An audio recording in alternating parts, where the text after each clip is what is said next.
நீங்க வழக்கமா பண்ணக்கூடிய ஒரு பழக்கம் உங்களுடைய மரணத்துக்கு அப்புறமே உங்களுக்கு நன்மையை கண்டினியூஸா சம்பாரிச்சு தந்துகிட்டே இருக்கும் அப்படின்னு சொன்னா, இஸ்லாம்ல ஒரு சீக்ரெட் இருக்கு.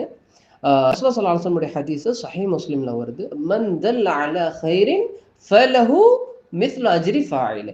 யார் ஒருத்தவன் நன்மையான விஷயத்துக்கு வழிகாட்டுறானோ அந்த மனுஷன் அதை கேட்டுட்டு போய் அதன் பிரகாரம் என்ன பண்ற நன்மையை செய்யறானா அவனுக்கு கண்டிப்பா சந்தேகம் இல்லாம நன்மை கிடைக்கும்.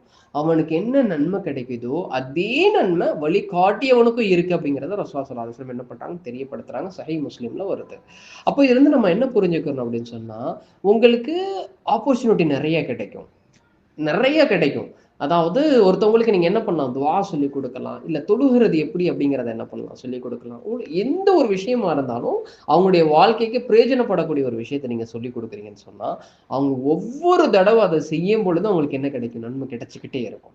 அப்போ இதுக்கப்புறம் உங்களுடைய வாழ்க்கையில எப்போ அந்த ஆப்பர்ச்சுனிட்டி கிடைச்சாலும் உங்களுடைய மனசுல என்ன தோணணும் அப்படின்னு சொன்னா, என்னுடைய ஆகிரத்துக்காக நான் செய்யக்கூடிய இன்வெஸ்ட்மெண்ட் அப்படின்னு சொல்லிட்டு என்ன பண்ணும் உங்களுக்கு தோணணும். அது தோணுன உடனே கூச்சப்படாம என்ன பண்ணணும், மற்றவங்களுக்கு ஹெல்ப் பண்ணி அவங்களுக்கு என்ன பண்ணணும், பிரயோஜனப்படுத்தணும்.